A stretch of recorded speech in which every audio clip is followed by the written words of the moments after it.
Welcome to Virtual Fall in the Field 2021, Reimagining Resiliency, Building Community Through Ecology.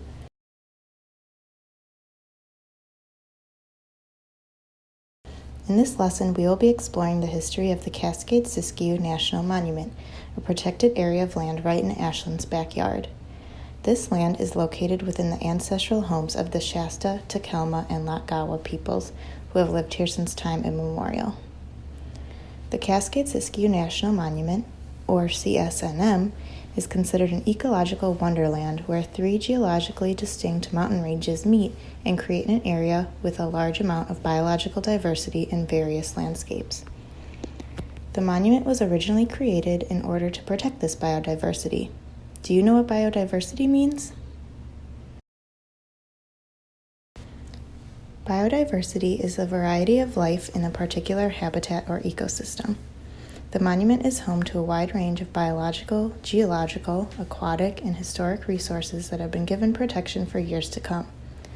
In addition to protecting the biodiversity of the landscape, the CSNM is also used for hiking, viewing wildlife, fishing, hunting, skiing, and scenic drives, amongst other recreational uses. Some folks even call this land home. This multitude of uses has created a patchwork of land on which the monument resides. Let's explore the wide variety of what the CSNM is used for. In a moment, pause the video and use the landscape map attached below this video to look for patchy land use changes. What spots have more trees?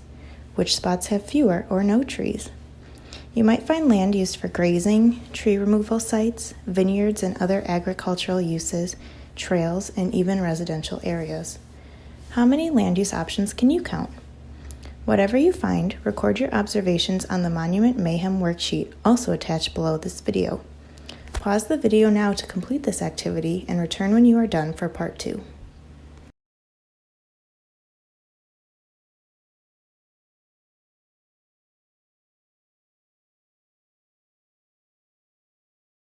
The Cascade-Siskiyou National Monument was first created in the year 2000 and expanded to 114,000 acres in 2017. It is the first national monument that was created to protect biodiversity. However, there were a lot of historical events that led up to its protection and expansion. Indigenous people have lived on this land for time immemorial. Around the 1840s, settlers moved to Oregon, which officially became a state in 1859. In 1872, the first national park, Yellowstone, was created by the government for its scenic and recreational value. This paved the way for many other areas of land to be federally protected. In 1906, the Antiquities Act was created. This law allowed the President of the U.S. to protect places that are historically or scientifically important. This was important because it allowed the government to protect areas that may not have been able to become national parks.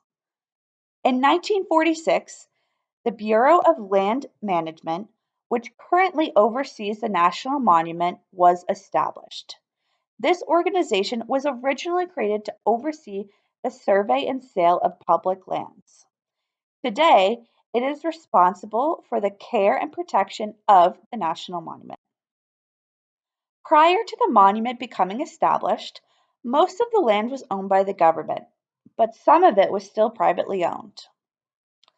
In 1983, the fight to establish the Cascade-Siskiyou National Monument began by scientists and local citizens. In 2000, the Clinton administration created the Cascade-Siskiyou National Monument, which was composed of a patchwork of land totaling 53,000 acres. In 2009, the Soda Mountain Wilderness was established in the CSNM to provide additional protection for this land as a wilderness area. The monument was expanded to its current size in 2017 by the Obama administration. However, some of this land was on O&C land, which was originally set aside in 1937 for timber production. This sparked an argument on what the land could and should be used for that continues today. Now that we've learned about the history of Cascade-Siskiyou National Monument, it's time for you to discuss your own history. What events in this area have affected your life?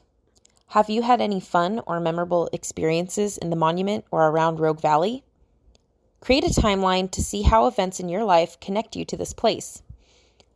This can include when you started living in this area, any special trips you've taken to explore the region, new buildings going up in your neighborhood, or any other event that stands out to you about your time here. Try to come up with 5 events for your timeline. If you feel comfortable, share your timeline with your classmates when you are done.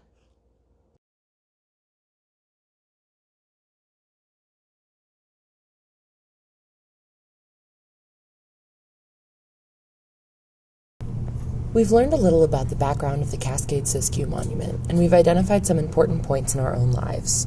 Do we think we can use our research skills to make a timeline for the CSNM? Let's use the resources provided to come up with a timeline and get a list of folks who are stakeholders in the creation of the monument. We'll give you about half an hour to create a timeline with 5 important events that affected the creation of the monument on your worksheet. Please explain each event in a short 1 to 2 sentence explanation. You should also use your worksheet to list 3 groups or individuals who had involvement in the creation of the monument and what that involvement is. For example, there are several farmers and ranchers who rely on the land of the monument for their livelihood, and the creation of the monument means they can't use that land in the same way anymore. Biologists who do research on the species who call the monument home have a whole lot more access and can do more extensive research now that the monument has been established. Who else might be affected? Make sure to use evidence from your research. When you're finished, feel free to share these with your classmates. What events do you have that are the same? Which events are different? Why do you think you chose different events? Can you, as a group, combine all the events you researched and make one big timeline? How about the stakeholders you identified? If you have different stakeholders, why did you choose them? See how many stakeholders you can identify as a group. We can't wait to see all of your hard work, and if you'd like, you or your teacher can send a picture of your timeline so we can see all your research. Thanks for joining us on our adventure through the history of the CSNM.